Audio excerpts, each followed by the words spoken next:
Bom dia, muito obrigado que você veio à nossa casa, estou muito feliz com a tua presença, casa está muito feliz que você veio hoje.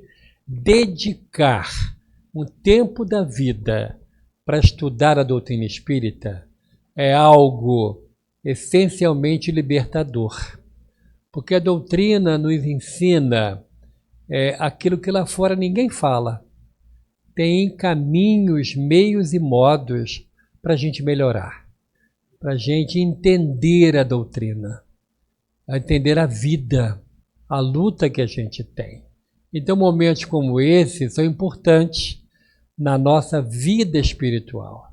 Esquecer um pouquinho tudo aquilo que ficou lá fora e se deixar envolver pelo ensino, por aquilo que nos será dito, é muito importante. Eu tenho tido a oportunidade de me preparar para estudos, assim como Lúcia, Eujano. Como que é importante a gente ler, como é importante estudar e como que Kardec é insuperável. O trabalho dele é algo assim digno de ser admirado. Então que a gente possa verdadeiramente dedicar e dar valor a momentos como esse. Então, para nós é muita alegria que você está aqui hoje. Hoje nós vamos ter o nosso companheiro Jano, que já está conosco, amigo de muitos anos. Não vou falar quanto, mas os nossos cabelos brancos, o dele mais, indicam tempo, né? Que a gente tinha cabelo preto quando a gente se conheceu, né?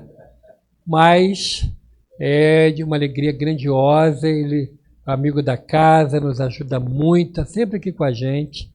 E hoje o assunto eu tenho certeza que vai contribuir muito para o nosso crescimento espiritual.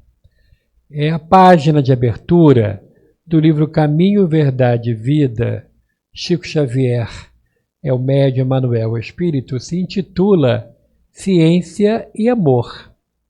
E começa com uma citação de Paulo na primeira carta aos Coríntios 8:1.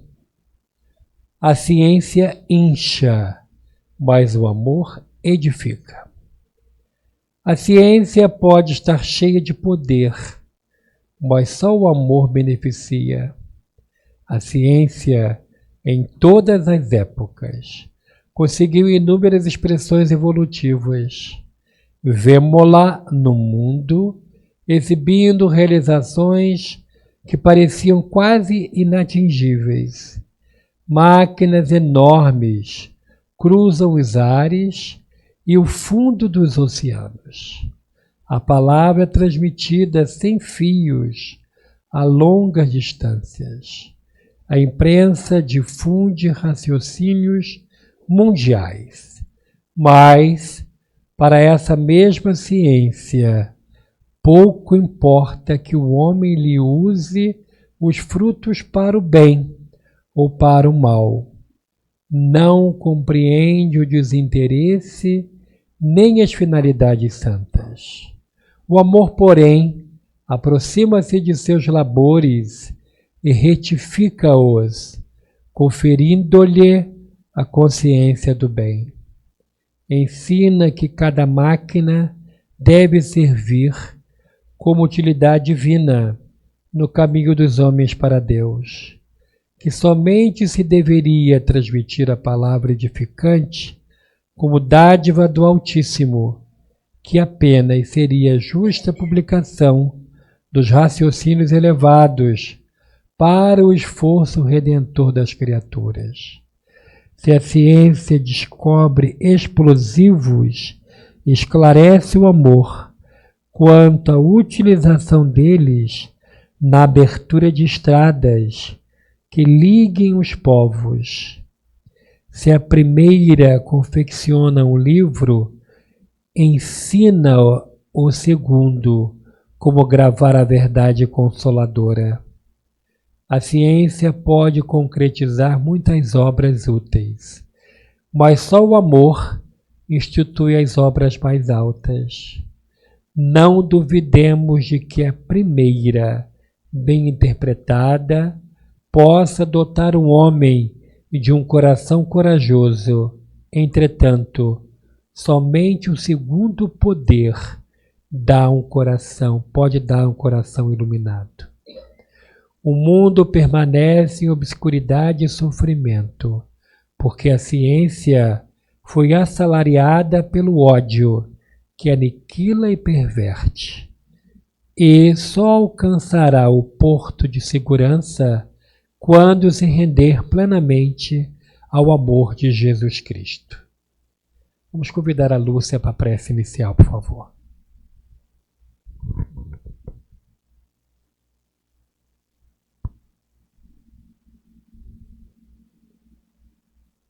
Jesus, nosso Mestre amado, nosso guia, nosso consolo, aqui estamos, Senhor, na casa de Batuíra, sua casa, reunidos em seu nome nesta hora, para agradecer tanta luz, tanto ensinamento que aqui aprendemos. Queremos, Senhor, também agradecer todo o trabalho que aqui é feito nessa colmeia, onde aqui se vive, se procura viver, Senhor, o seu Evangelho de luz. E nessa manhã, convidados que fomos para aqui estar, viemos de coração, felizes, nos irmanar e, sobretudo, aprender um pouco mais. E por isso, Senhor, pedimos, abençoe o companheiro que trouxe seu estudo e a sua doce palavra na manhã de hoje. E abençoe a todos nós que aqui estamos. Sê conosco, Senhor. E obrigada, obrigada sempre. Vamos então ouvir o nosso irmão Jano e logo em seguida nós teremos o almoço servido lá em cima e o ingresso se compra aqui na nossa cantina. Com a palavra o nosso irmão.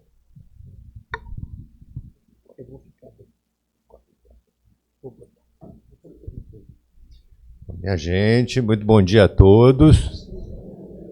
Que a paz do nosso Senhor Jesus possa estar conosco nesses instantes e continue conosco no retorno aos nossos lares, né? Bem, então hoje nós vamos conversar um pouquinho sobre esse assunto, razão e sentimento. É uma coletânea assim bem singela do assunto, para nós podermos ter algumas ideias apenas, né? Porque o tema é bastante amplo, né? Recentemente nós fizemos um seminário na UMEN, no período do Carnaval, sobre o sentimento. Então isso é um fragmento, né, daquilo que levamos lá. Então vamos recordar, né, a mensagem que foi lida: a ciência incha, mas o amor edifica. Isso é de Paulo aos Coríntios, né?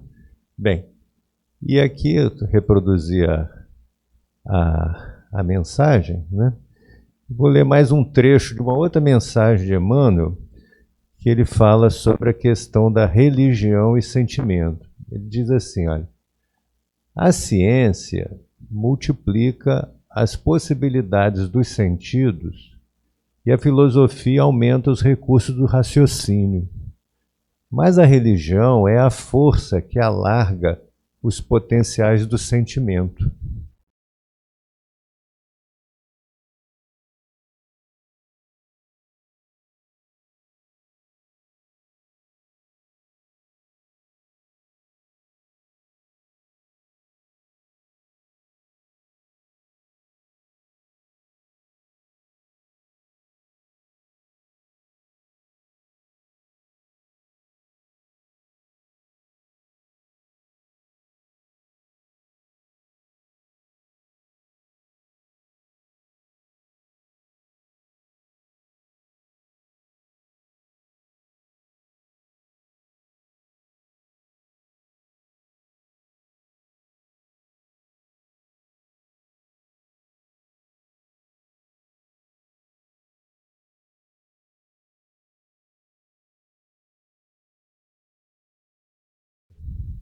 Na experimentação, né?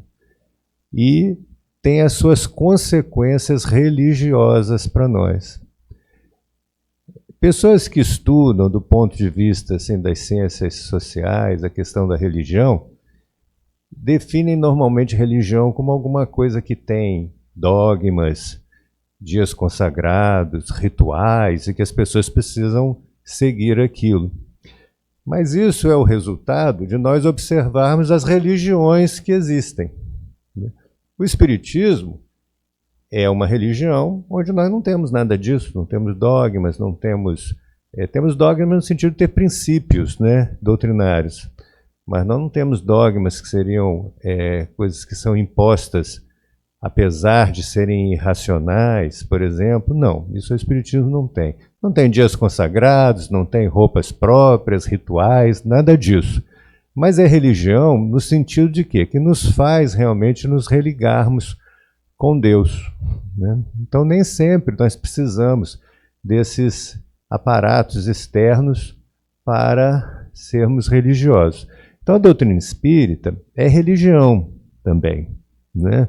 E diz assim, ó, que a ciência multiplica as possibilidades dos sentidos. É fato, né?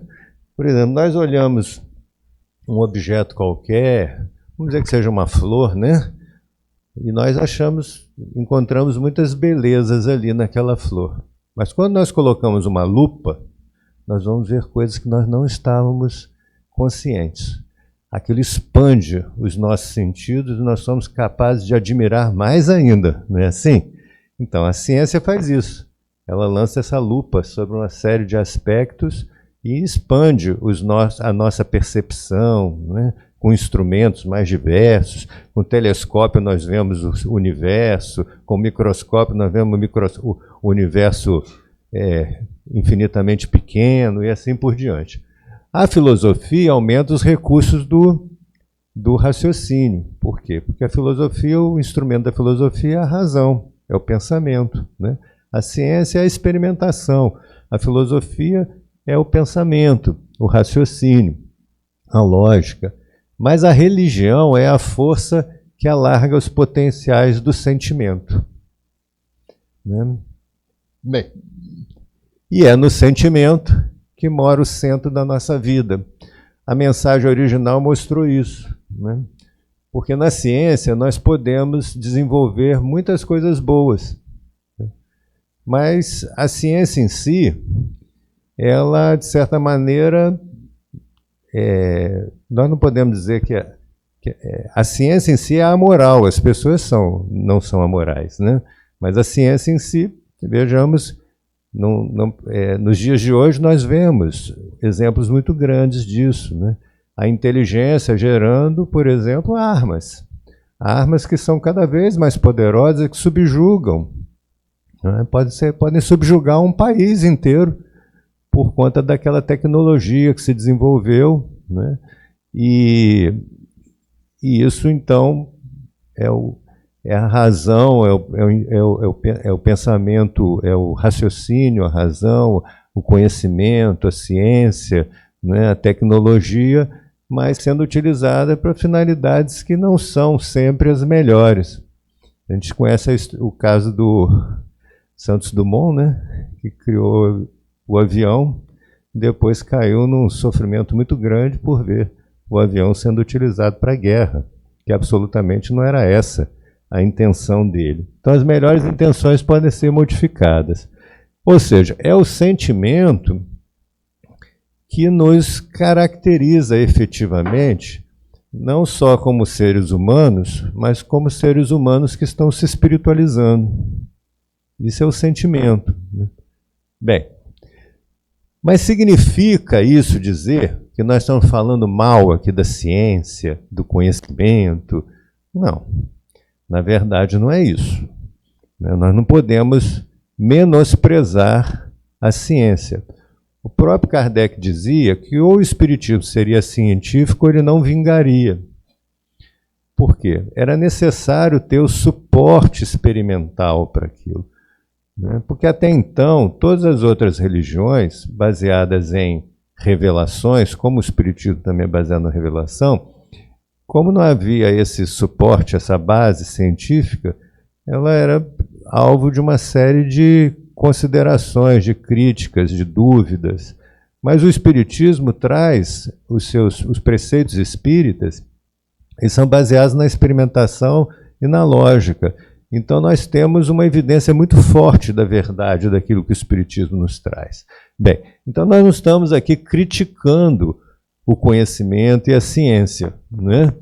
No próprio Livro dos Espíritos, as perguntas 780 e 780A, Kardec pergunta assim aos espíritos: o progresso moral acompanha sempre o progresso intelectual? Ou seja, nós vemos um progresso muito grande do ponto de vista material no nosso planeta, né? Em termos da tecnologia, uma série de recursos. O mundo nunca foi tão rico como é hoje. Na época de Kardec, Kardec dizia o seguinte: se nós pegássemos toda a riqueza do mundo e dividíssemos igualmente para todo mundo seria pobre. Hoje já não é mais isso. As coisas já mudaram, né? Então mudou-se muito. Mas ele assim, mas o progresso moral acompanha isso? A resposta que os espíritos dão: decorre deste.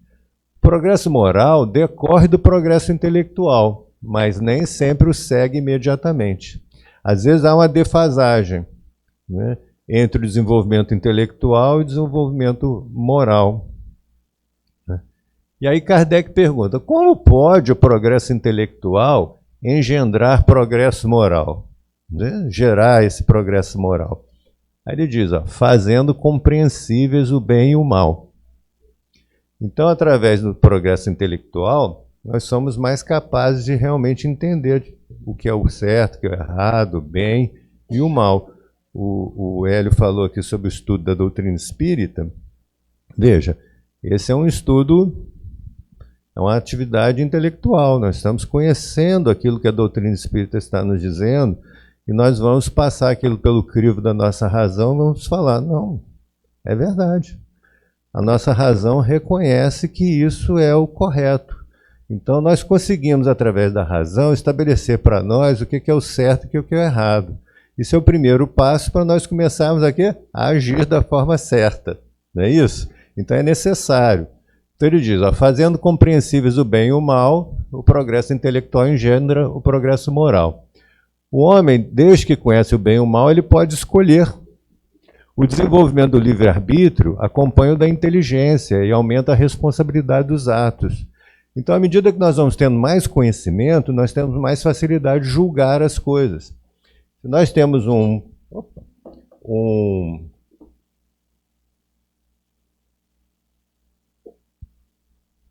processo qualquer na lei, né? Vou entrar aqui na área do Hélio. O juiz, para julgar, ele precisa ter todos os elementos ali, precisa ter o conhecimento de tudo para poder julgar. Se falta algum elemento que é importante, ele vai pedir o quê? Para melhorar a instrução daquele processo, porque faltam elementos para ele julgar. Então, a mesma coisa acontece conosco. À medida que nós vamos nos desenvolvendo intelectualmente, nós somos capazes de julgar melhor. Nós acertamos mais, nós chegamos mais perto do que é o certo, né? E aumenta a nossa responsabilidade. Quando nós somos ignorantes, nós muitas vezes erramos exatamente porque não temos esses elementos. Então isso faz parte do nosso processo de tentativa e erro e que nós vamos nos aprimorando. Mas depois que nós já sabemos o que é o certo e o errado e nós agimos contrariamente com aquilo que o nosso entendimento nos mostra, aí a nossa responsabilidade é maior, né? Porque nós já sabíamos daquilo, né? Então é uma questão de que eu fiz porque quis, e não porque me enganei por não conhecer. Então não há aqui uma crítica à ciência, à filosofia, que são instrumentos que nos ajudam a chegar à verdade também. Mas Kardec fala uma coisa muito interessante. Então vamos lá. Entendendo que espiritismo é religião também, e aí juntamos com aquilo que o Emmanuel diz, e Kardec diz o seguinte, isso lá no item 4, capítulo 17 do Evangelho segundo o Espiritismo, ele diz assim, que é o capítulo Sede Perfeitos. Aí ele diz assim, bem compreendido, vamos pensar aqui, bem compreendido, né, o Espiritismo leva aos resultados que caracterizam o verdadeiro espírita como o verdadeiro cristão. Então, assim, bem compreendido, nós podemos nos tornar boas pessoas, bons cristãos, bons espíritos. Mas ele diz o seguinte, bem compreendido, mas ele diz assim, ó, sobretudo bem sentido. Né? Então vamos entender isso que Kardec nos fala. E Kardec dizia o seguinte, tanto no Livro dos Espíritos como no Livro dos Médiuns, ele diz que existem 3 tipos de espíritas. Existe aquele espírita que é o que só se dedica ao estudo dos fenômenos espíritas. Ele quer confirmar cientificamente se existe o espírito, se o espírito sobrevive ao corpo, se existe reencarnação, etc. Ele está interessado só no conhecimento. Né? Então ele é um espírita experimentador. Mas ele não se aproveita das consequências disso, porque, digamos assim, digamos que eu sou um pesquisador e eu identifico, olha, realmente aqui tem uma evidência muito forte da sobrevivência do espírito ao corpo. É natural que isso tem consequências muito sérias na minha vida, não tem? Porque se nós sobrevivemos ao corpo, isso tem que mudar a minha forma de entender a vida. É diferente daquele que entende que tudo termina com a morte do corpo, não é? Então, existem consequências que são filosóficas para a vida do indivíduo. Então, Kardec diz, tem o espírita experimentador, tem o espírita que, além de acreditar nos fatos, ele compreende as consequências filosóficas, mas não coloca em prática, esse é o espírita imperfeito, e tem o verdadeiro espírita, ou bom espírita, que é aquele que aceita os fatos, compreende as consequências filosóficas da sua vida e coloca em prática aquilo. Né? Então, quando nós estamos no entendimento, nós podemos estar nessa segunda etapa, não é? Nós compreendemos as consequências que aquilo tem na nossa vida, mas não necessariamente colocamos em prática. Quando nós entramos, geralmente existe um aforismo que diz o seguinte, que primeiro nós entramos para a doutrina. Não é assim? Geralmente nós estamos na fase de conhecer, né? A gente precisa conhecer. Aí nós estamos conhecendo. Depois a doutrina entra em nós, quer dizer, a gente assimila os conceitos que a doutrina nos traz. Por fim, ela começa a sair de nós. Sair de nós na forma do quê? Das nossas práticas, das nossas ações, das nossas palavras, dos nossos pensamentos. Aquilo vai nos modificando efetivamente. Essa modificação que nós sofremos, ela é só racional? Não, não é só racional. Né? Aquilo nós começamos a assimilar e ela já fica suprarracional, está acima só da questão da razão. Nós sentimos realmente, não é, o que nós devemos ser, fazer, o que nos espera, o que nos aguarda. De tal forma que já não é mais uma crença, é um saber que nós temos dentro de nós. Né? Às vezes é até difícil de nós explicarmos o quanto nós sentimos aquilo. Por exemplo, o sentimento de Deus. Nós podemos raciocinar. Todo efeito tem que ter uma causa, todo efeito inteligente tem que ter uma causa inteligente. Então, logo, tudo no universo tem que ter sido criado por um ser que é o mais inteligente de todo, essa inteligência suprema, e é a causa de tudo isso. Isso é o nosso entendimento. Mas isso basta para nós sentirmos Deus? Não, é diferente. Quando a gente fala em sentir, a gente pensa em um sentido, né? Por exemplo, da visão, do tato. Nós temos receptores que nos permitem enxergar, sentir o que nós tocamos, mas o nosso cérebro processa aquilo e nos dá uma experiência, que é uma experiência que não é só racional. É algo que a gente vivencia dentro da gente, que a gente não sabe nem explicar como que acontece. Né? Então, na verdade, Kardec nos diz que a doutrina espírita não é só para ser entendida, ela é para ser sentida. Não é para nos tocar só no pensamento, na nossa razão, mas nos nossos sentimentos. Né?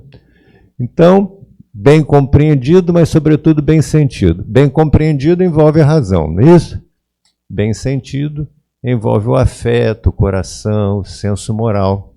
Né? Kardec até vem dizendo assim, nesse mesmo capítulo, ele diz o seguinte, que por que algumas pessoas, em contato com a doutrina espírita, imediatamente elas se tornam aqueles bons espíritas. Acreditam no fenômeno, compreendem as consequências filosóficas e aplicam na sua vida.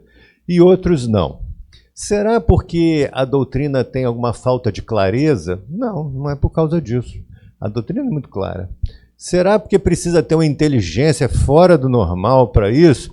Ele também diz que não, porque na verdade vêm as pessoas recém-saídas da adolescência que às vezes têm uma compreensão perfeita e outros que não têm essa compreensão. Que pode-se dizer que isso depende da maturidade do senso moral, desse sentido moral. Essas pessoas que rapidamente assimilam, no caso, por exemplo, de um Bezerra de Menezes, por exemplo, quando leu o Livro dos Espíritos, falou, eu já conhecia tudo isso. Né? Já tem aqueles receptores para isso, e aquilo acorda o que já tem dentro de si, ele já tem isso desenvolvido. Quem não tem desenvolvido vai desenvolver com o tempo. E aí a razão ajuda a nós chegarmos a esse ponto do sentimento. Né? É um instrumento para isso. Né? Mas é necessário isso daqui. Né? E aí, então, de conformidade com Kardec, o Espiritismo não é apenas uma doutrina para ser estudada, mas sobretudo para ser sentida. Né? Isso aí é a conclusão da gente. Né? Ainda nesse mesmo capítulo, Kardec diz, aquele que pode com razão ser qualificado de espírita verdadeiro e sincero se acha em grau superior de adiantamento moral. Os princípios da doutrina lhe fazem vibrar fibras que nos outros se conservam inertes. Veja, a pessoa já é sensível a isso. Né? Em suma, é tocado no coração pelo que inabalável se lhe torna a fé. Então, né, nós vemos, por exemplo, na história, os grandes exemplos dos mártires cristãos. Né? Aquilo era só um entendimento intelectual? Não. A pessoa aceitar, não é? Até mesmo o sacrifício da vida por aquela ideia, é porque aquilo era sentido de uma forma diferente. E é isso que se espera da gente, como espíritas, que isso se torne essa fé assim inabalável, não só pelo fato dela ser racional, mas como nós passamos além disso e aquilo se tornou um sentimento em nós. A gente sabe daquela verdade. Né? Bem, e aí eu costumo dizer o seguinte com relação a isso, que é o Big Bang. Né? Big Bang é aquela teoria da ciência que fala como é que foi o início do universo, não é? Como é que foi o início do universo? Então havia toda essa... Nós olhamos para o universo hoje, nós temos, por exemplo, nosso sistema solar, né? Temos o nosso planeta que gira em torno de um Sol, né, de uma estrela, mas isso já é uma obra maravilhosa. Né? Mas nós temos na nossa galáxia mais ou menos 200 a 300 milhões de sistemas solares. 200 a 300 milhões de sistemas solares. Né? Dá para calcular? É coisa beça, né? Mas isso é uma galáxia. Vocês sabem quantas galáxias existem? Até esse telescópio James Webb ser colocado lá no espaço, calculava-se que havia também em torno de 200 milhões ou 300 milhões de galáxias, cada uma com 200 ou 300, eu falei milhões, não, bilhões de sóis, 200 a 300 bilhões de sóis e 200 a 300 bilhões de galáxias. Mas com James Webb isso subiu, calcula que sejam 2 trilhões de galáxias, cada uma com 200 a 300 bilhões de sistemas solares. Né? Aí a gente pega tudo isso, imagina, isso tudo, os cientistas viram o seguinte, que quando você olhava para o movimento das estrelas, elas estão todas se distanciando umas das outras. Elas não estão se aproximando em momento nenhum, elas estão sempre se distanciando. Então, imagina que isso fosse um filme, está se expandindo. Vamos fazer o filme na ordem contrária? Se voltar, nós vamos chegar a um ponto que toda essa matéria do universo estava num pontinho só. Tudo concentrada. Toda essa massa astronômica estava concentrada num ponto com uma densidade infinita, parado ali. Não existia nem tempo nem espaço, parado. Por alguma razão, aquilo detonou aquela expansão e gerou o universo, não é isso? E aí a gente vê esse universo maravilhoso, que surge a vida, as coisas vão se tornando cada vez mais complexas, a gente vê a vida, vê as pessoas se desenvolvendo ali. Isso é a vida, né? Olha a diferença entre essa vida e aquela matéria parada ali. Então o que eu digo é o seguinte, quando nós saímos só do entendimento da doutrina espírita e passamos a sentir a doutrina espírita, é como um Big Bang para a gente. Surge uma coisa completamente diferente, emerge algo totalmente diferente daquilo que é só a questão do nosso conhecimento. Aquilo passa a ser para a gente vida, né? E é por isso que a gente está aqui, né? No sábado pela manhã, a gente gosta, né? Senta aqui e fala, ai meu Deus, muito obrigado, né? Porque nós estamos aqui. Nós já começamos a ter aqueles receptores que a gente percebe, né? Que o ambiente é diferente, né? Tem alguma coisa diferente. A gente acha até que é mais fresquinho. Não, a temperatura é a mesma. Não, aqui até nem o ar-condicionado, tudo bem, mas digo assim, a temperatura não é tão mais fresca assim que os outros lugares. É uma sensação de bem-estar, daqueles fluidos benéficos que nós encontramos. Nós trocamos os nossos pensamentos com aqueles outros que são harmônicos conosco, então nós nos alimentamos disso. É uma beleza, né? Então, vamos lá. Então, reconhece o verdadeiro espírita pela sua transformação moral e pelos esforços que emprega para domar suas inclinações más, né? Então, veja que Kardec aqui fala que o verdadeiro espírita é aquele que promove a sua transformação moral. Aquilo que eu falei, não basta só acreditar no fenômeno e saber das consequências filosóficas, tem que aplicar aquilo à sua vida, né? Então é a transformação moral. Ora, a transformação moral, ela está relacionada com a melhoria dos nossos sentimentos, é o aprimoramento dos nossos sentimentos, né? Então, é interessante que é o seguinte, como Kardec, vamos voltar aqui à frase que ele diz que o verdadeiro espírita e sincero, ele se acha num grau superior de adiantamento moral. Por quê? Porque quando ele entra em contato com os princípios da doutrina, isso faz vibrar nele fibras que em outras pessoas não fazem vibrar. Não tem gente que é assim, a gente fala e a pessoa nem... Aquilo não diz respeito a ela, né? Não tem ainda receptor para isso, né? Então, olha que interessante. Muitas pessoas já têm essa sensibilidade, recebem a doutrina, e aí o que acontece? Amplia mais ainda os seus sentimentos, amplia a sua sensibilidade, né? Então, a gente botou assim esse esqueminha, olha. O indivíduo que já tem os bons sentimentos, ele é mais tocado pela doutrina espírita no coração. Aí ele torna-se ainda melhor. Aí ele é mais tocado pela doutrina. Então, vira um círculo virtuoso, né? Nós vamos nos aprimorando. É assim mesmo que é o crescimento nosso.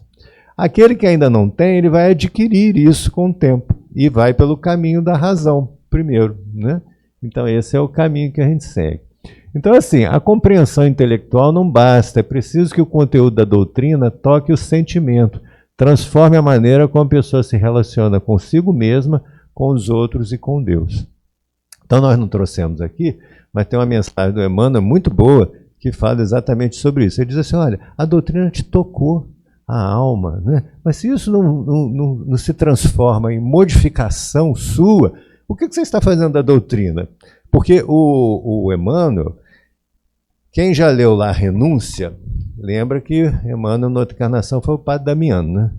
Ali, ele diz que o Padre Damiano era de uma franqueza quase rude. Era um homem de uma sabedoria enorme. Já era, né? Então, esse é o Emmanuel. Ele tem horas que é de uma franqueza absoluta. Mas por quê? Porque ele precisa, né? Nós precisamos ser tocados por aquelas informações. Então ele diz, olha, se você tem esse tesouro na sua mão, não está aproveitando para o seu próprio aprimoramento, o que você está fazendo daquilo que você recebeu, né? Então, com o sentimento, a doutrina espírita deixa de ser teoria e passa a ser vivência, né? Nós aplicamos aquilo na nossa existência em relação a nós mesmos, em relação à nossa relação com Deus, em relação à nossa relação com o próximo, né? E o que, de acordo com a doutrina espírita, o que é o sentimento? Ele diz, ó, os espíritos dizem para Kardec, os sentimentos são os instintos elevados à altura do progresso feito. Em sua origem, o homem só tem instintos. Quando mais avançado e corrompido, só tem sensações. Quando instruído e depurado, ó, instruído, né, inteligência, razão, e depurado nos seus, tem sentimentos. Então, o sentimento é uma etapa que vem depois do instinto. A gente não deixa de ter instinto, mas o sentimento, ele tem existe uma hierarquia na nossa mente. Os sentimentos estão acima do instinto. E eles controlam esses instintos. Vocês devem lembrar que Kardec fala, quando ele fala sobre a questão da paixão, o que é a paixão? A paixão é um sentimento exacerbado ao ponto que ele toma uma proeminência tão grande que tudo mais deixa de ter importância. E a paixão, inclusive, dissolve a nossa razão. Quando nós estamos apaixonados por alguma coisa ou por alguma pessoa, nós ficamos mais flexíveis, coisas que antes a gente era muito rigoroso, a gente perde aquele rigor e às vezes faz coisas até erradas por causa disso. Então, o que lá o Kardec diz, né? Que a paixão é como um corcel, um cavalo. Se você domina essa paixão, né, então ela pode ser positiva. Mas se você é dominado por ela, se você não tem esse domínio, ela pode te levar a situações muito difíceis. Então vejamos, a paixão ela tem a ver ainda com os nossos instintos, né? E os nossos sentimentos superiores, eles têm um controle sobre isso. Nós conseguimos dominar essas paixões através dos nossos sentimentos.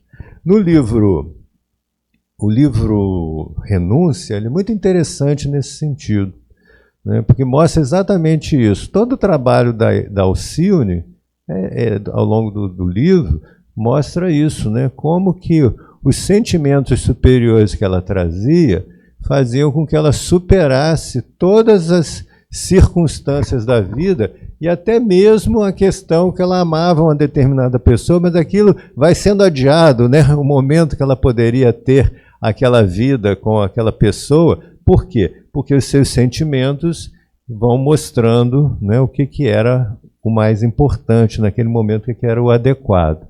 O Emmanuel, na introdução ao livro Renúncia, ela diz que o livro é um livro sobre o sentimento, né? É uma beleza aquilo, né? Bem, então esse quadrinho simples aqui é um resumo do que a gente andou lendo sobre isso, mas eu queria ressaltar só o seguinte, olha, vocês veem que aqui tem um retângulo maior, não é? Esse retângulo maior vamos dizer assim, é a mente, a consciência do espírito já angélico, não é a nossa situação, é dos espíritos puros, né? Esse retângulo menor representa o quê? O homem como nós, no estado em que nós estamos. Ainda não somos espíritos angélicos, nós estamos mais perto da nossa origem do que da nossa destinação, né? Aqui predomina o quê? A razão, temos emoções já complexas, temos nossos sentimentos. Mas veja, falta ainda expandir para a gente conseguir isso aqui, ó, a plenitude da intuição e das emoções superiores e dos sentimentos mais superiores, os sentimentos mais espirituais. Isso a gente está desenvolvendo, está no caminho, né? Então vejam que cada estágio evolutivo contém aquilo que foi adquirido nos estágios anteriores. Então nos estágios mais baixos, lá no mineral, o princípio inteligente adquiriu o quê? A capacidade de atração. No vegetal, começou a desenvolver sensibilidade e percepção. No animal, um instinto e a inteligência. No homem, como nós, a razão.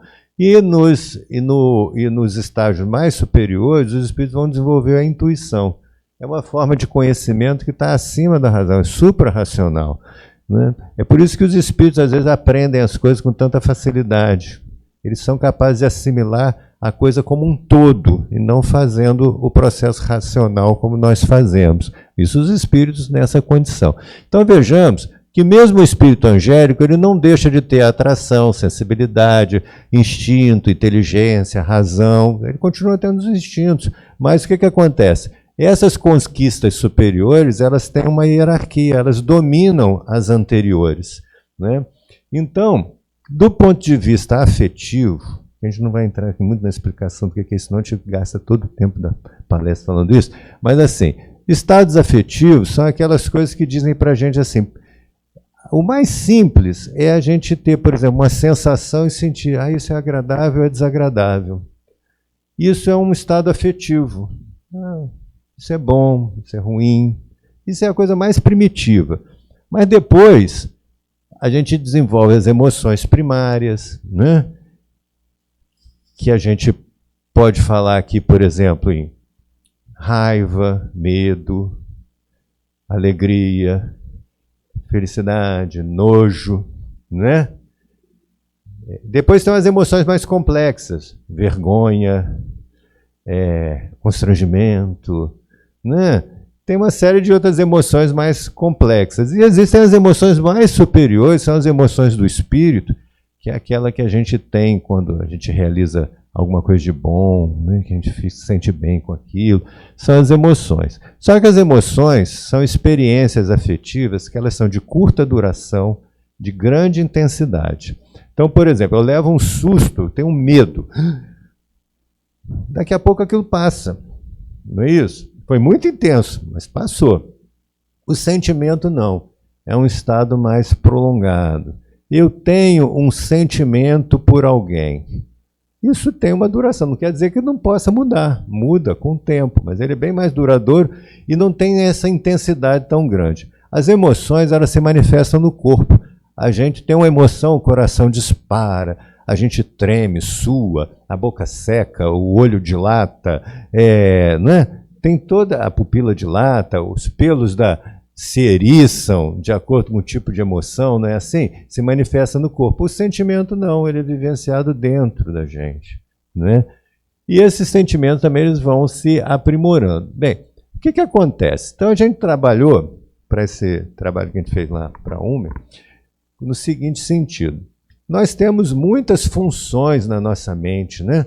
Nós temos percepção, sensibilidade, percepção, nós temos os nossos instintos, nós temos a nossa razão, temos as nossas emoções, não é isso? Temos o nosso humor, temos as nossas inclinações, existem muitas coisas que entram em jogo.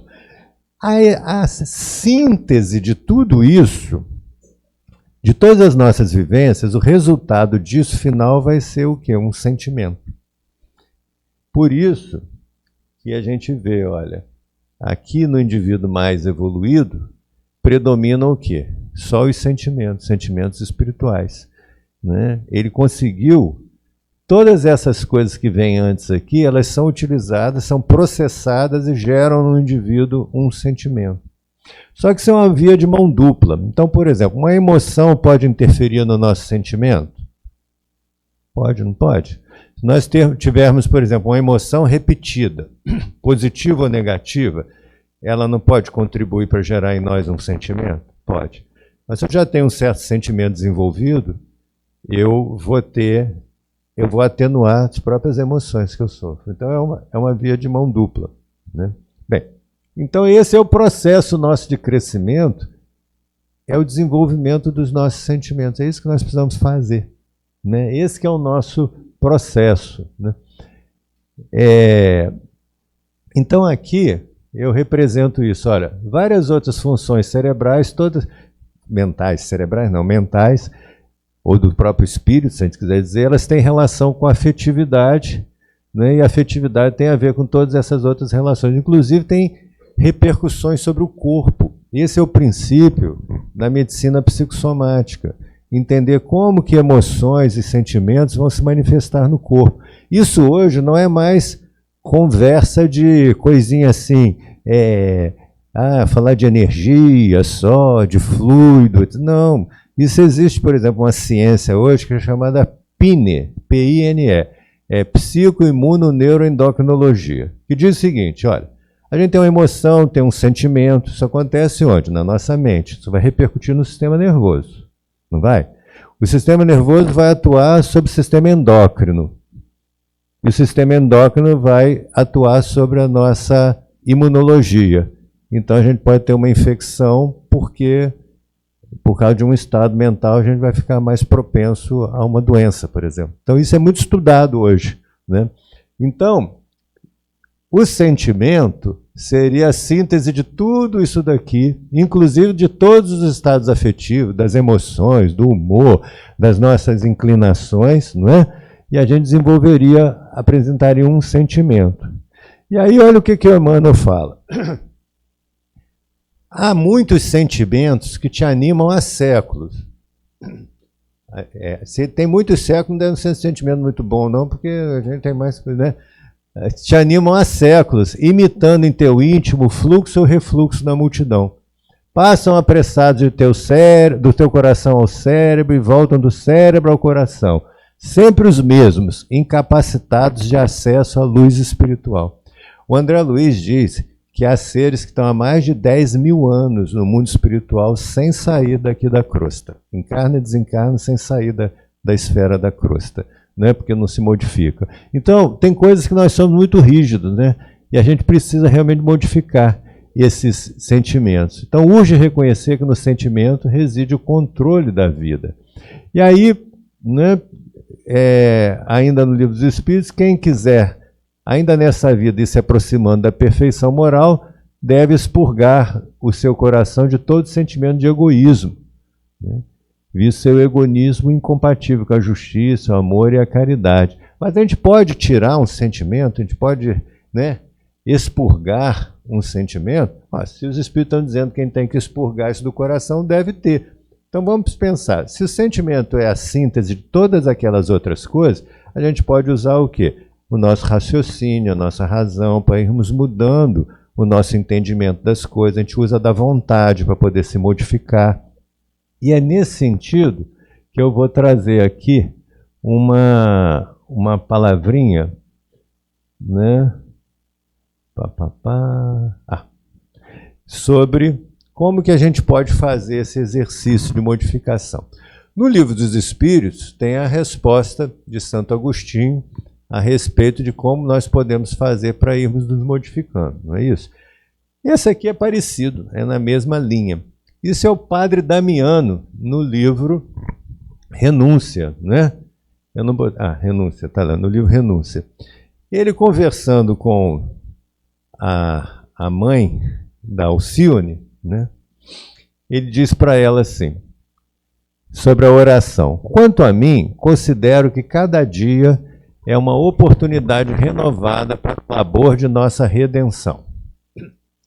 Resumo as minhas preces à vigília da manhã, na qual procuro a inspiração do Evangelho ou dos livros que nos suscitam desejos de perfeita união com Cristo, e ao louvor da noite, quando busco examinar os ensejos de serviço ou testemunhos que o Senhor me facultou. Ora, ele era um padre, mas ele não ficava rezando o dia inteiro, não.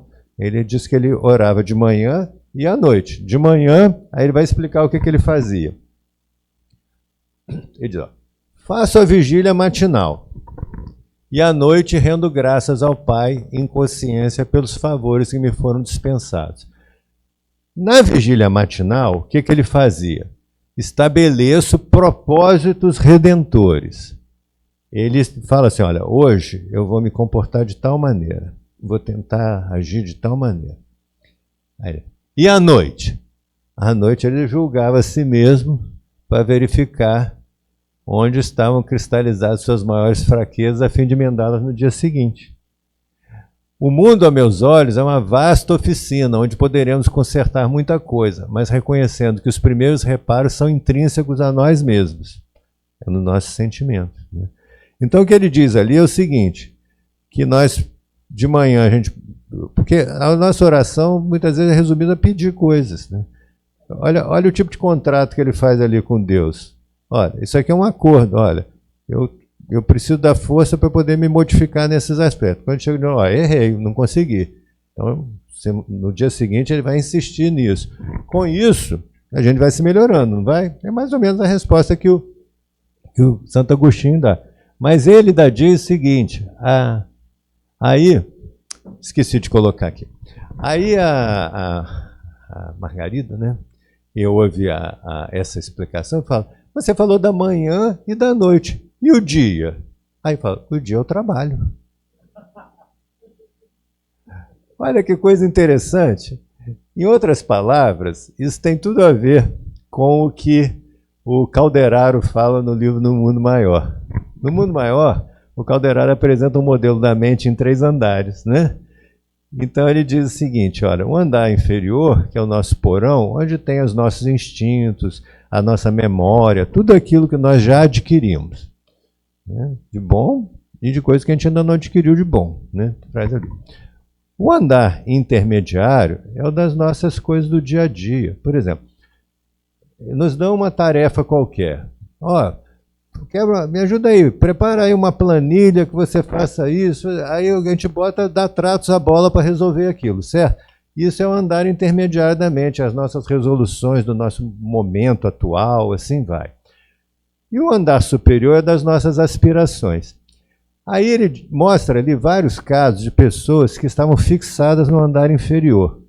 A sua mente estava fixada nos instintos, nas memórias. Por exemplo, alguém que tem um ressentimento e está fixado onde? Nas suas memórias. É o andar inferior. E ele não sai daquilo, né? Fica preso àquilo. Mostra também casos de uma pessoa que ficou fixada no andar intermediário. Não tinha umas questões conscienciais, para fugir da consciência, ele se atracou no trabalho de forma totalmente irracional. Chega um momento que a cabeça pifa por causa disso. E fala também que existem pessoas que às vezes ficam fixadas só nesse andar superior, que é das aspirações. Aí fala, então ficar no andar superior é bom. Não, o Calderaro diz que não. Ele diz que nenhum dos andares a gente deve se fixar. Se nós quisermos nos melhorar, nós precisamos circular entre esses andares fazendo o seguinte, nós precisamos visitar o nosso porão para conhecer o que nós temos através do autoconhecimento, usar da vontade, que é o andar intermediário, para nós atingirmos aquilo que é a nossa aspiração, que nós já entendemos que é o certo, o errado, e buscarmos realizar aquilo. É exatamente o que o Emmanuel fala. Ó. De manhã, ele visita o porão dele, vê o que precisa ser modificado, compara com as suas aspirações, fala, é isso que eu desejo, chegar lá. Né? E durante o dia, o que ele faz? Usa o andar intermediário, trabalha para conseguir isso, vontade. Né? Então, nós conseguimos mudar os nossos sentimentos, nossos estados, né, afetivos, através desses exercícios. A experiência é outra coisa que modifica muito. Né? Estou terminando, vou só lembrar uma coisinha. É uma coisa que eu volta e meia eu conto isso, não reparem não, eu repito mesmo, sabe? Tem coisas que quando elas são boas, não adianta você ficar dando vários exemplos, tem um que é melhor do que os outros, a gente entende melhor, né? Vou contar a história do sapato novamente, vocês vão ficar tristes se eu contar? Então, é o seguinte, eu gostava muito de um tipo de calçado que eu usava para trabalhar. Aí, quando destruía um, eu ia e comprava outro, sempre o mesmo, não variava. Aí eu cheguei na loja, o moço falou, não tem. Ah, que pena. Mas eu tenho um aqui que é bem melhor do que esse e está na promoção, custa o mesmo preço. Não, mas eu queria aquele. Não, mas experimenta, você vai gostar. Não, estou acostumado com o outro. Olha como é que nós somos, né? Aí tanto ele insistiu que eu falei, não vai ter outro jeito, né? Não vou conseguir outro. Comprei outro sapato.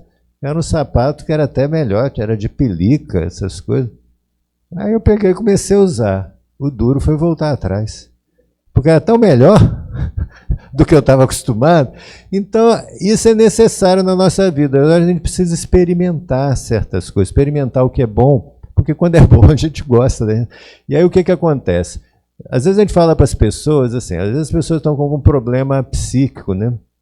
Procura um médico, um psicólogo. A gente fala, olha, existem alguns é um quadripé, é um banco que tem 4 pés aí onde a gente tem que se apoiar. Medicação, quando indicada, né? Porque a medicação ela não é ruim, ela é usada de maneira correta, é um instrumento muito bom que a espiritualidade concedeu para nós conseguirmos ajuda. E segundo, aí o remédio a maioria das pessoas aceita usar. Nem todo mundo, mas a maioria aceita. Porque é mais fácil, engole e pronto. Principalmente se for comprimido, se for injeção a pessoa já reclama mais, né? Mas assim, toma. Aí a gente fala, olha, tem uma segunda coisa, você precisa fazer uma terapia, né? Uma psicoterapia. Aí isso já cai, sei lá, para 30%, 50%, 40%, né? Já é uma queda significativa, porque tem que se implicar no tratamento. Aí a pessoa não faz. Aí fala, agora você tem que fazer atividade física. Ih, 10%. Mas aí a gente fala assim, agora você tem que fazer uma coisa que é o seguinte, você tem que ter uma atividade altruísta. Isso é ciência hoje. Ciência recomenda isso. A pessoa nem te ouve. Lembra que eu falei que a pessoa tem, o espiritismo faz vibrar fibras que em outros não faz? A mesma coisa, não faz vibrar a fibra do indivíduo quando você fala isso. Aí a gente fala, fulano, você está ouvindo? Sacode a pessoa, está ouvindo o que eu estou falando? Você tem que sair de dentro de si e buscar um trabalho altruísta. E aí a pessoa não assimila aquilo, até que ela resolve experimentar. Ela não acredita naquilo, ela acha que isso é bobagem, isso é coisa de religião, etc. A pessoa não é religiosa, até que ela experimenta. Aí quando ela experimenta, ela fala, olha, isso é diferente. E aí tem esse também é um caso que eu costumo contar, eu pedi a pessoa para me autorizar contar, ela já é desencarnada neste momento. Então nós conhecemos uma pessoa certa vez, que ela dizia o seguinte, que ela tinha um quadro depressivo de muitos anos. Já tinha usado vários medicamentos, ela não melhorava muito. Aí um dia, a filha dela estava grávida, e ela começou a ajudar a fazer o enxoval da criança. Coisa que era feita antigamente, né? Bordava-se, fazia tudo isso, hoje menos, né? E ela estava com aquele material, aí uma pessoa bate à porta da casa dela, uma senhora prestes a ter neném, e fala, escuta, será que a senhora teria alguma coisa para me dar? Porque eu estou prestes a ter neném e eu não tenho nada. E aí primeiro ela teve o ímpeto de dizer assim, ela chegou a falar, minha filha, você veio pela minha idade, né, que eu não tenho mais filho, então não tem. Bateu a porta. Mas quando ela bateu a porta,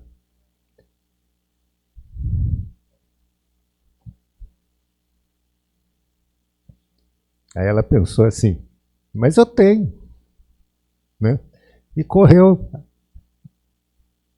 atrás da moça e entregou aquilo que ela estava fazendo para o neto.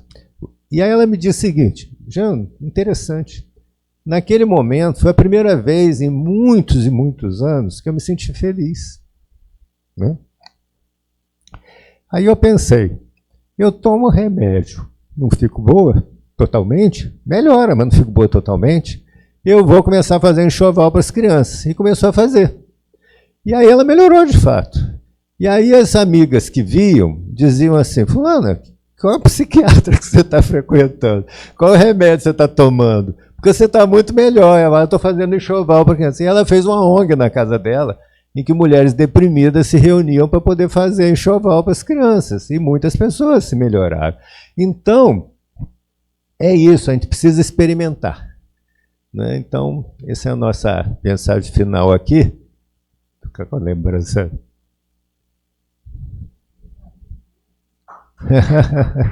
Eu me emociono muito porque essa é uma pessoa, eu aprendi muito com ela, né? Essa lição realmente foi muito importante para mim, né? Tá bom, gente? Obrigado.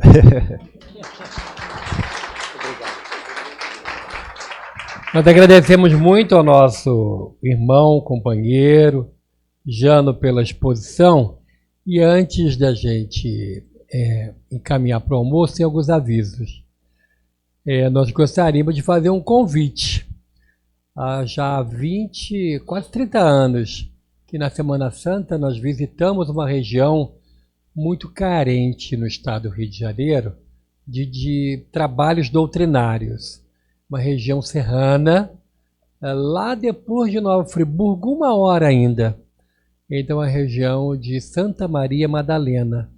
Quando iniciamos uma casa espírita, tinha uma pessoa que abria o centro, que é sede própria, fazia a leitura do Evangelho e assinava o livro de presença.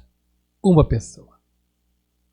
No outro centro espírita que tem na cidade, existiam 5 pessoas e que faziam reunião. 5 pessoas. Isso foi no ano de 99.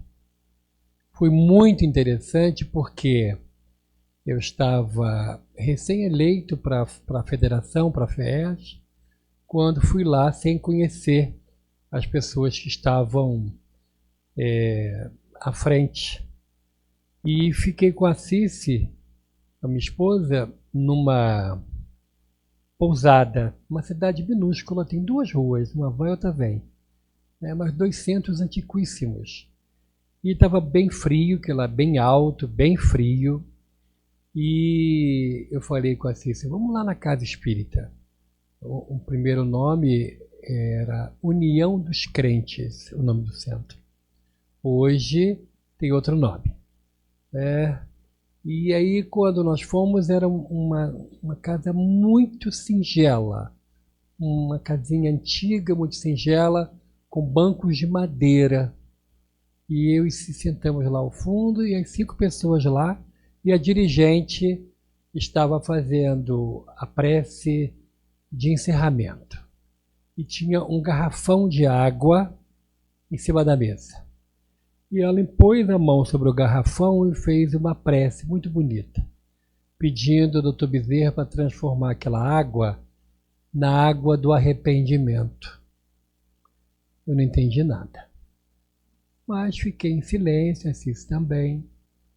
E depois, no final da prece, ela fala assim, agradecemos também a presença do presidente da Federação Espírita do Estado do Rio de Janeiro. Cício falou assim, você falou para ela? Eu disse, nunca vi essa moça. E aí fui me apresentar e ela fala assim, o meu benfeitor falou que o senhor estava chegando. Eu falei assim, posso saber quem é o seu benfeitor? Dr. March. Um querido pai. Né? E eu falei assim, dona Eni, eu não entendi a água. Ela falou para transformar na água do arrependimento.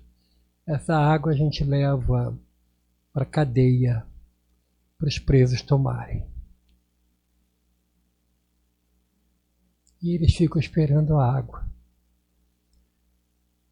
Toda semana eles esperam a água. Então, há 30 anos que a gente visita, as 2 casas cresceram. O movimento espírita de Santa Maria Madalena, ele cresceu a tal ponto de hoje termos nas 2 casas reuniões 3 ou 4 por semana, e todo ano eles nos esperam na Semana Santa. E é um grande evento na cidade.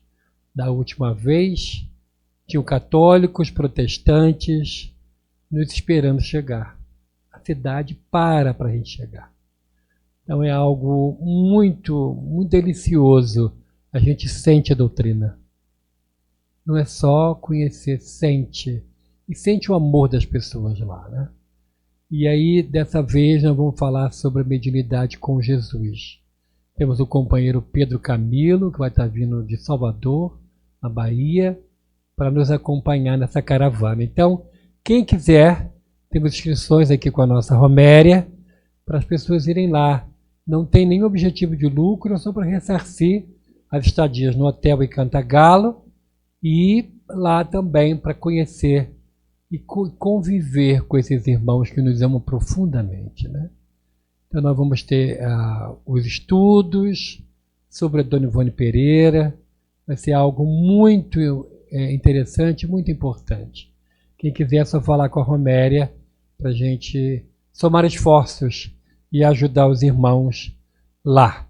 E nós iremos visitar as comunidades espíritas de Santa Maria Madalena, de Cordeiro, Cantagalo, Bom Jardim, 2 Barras e no domingo de Páscoa de manhã em Santa Rita da Floresta, que é um distrito de Cantagalo, já bem próximo de Carmo, que é já pela BR descendo pela Serra de Teresópolis.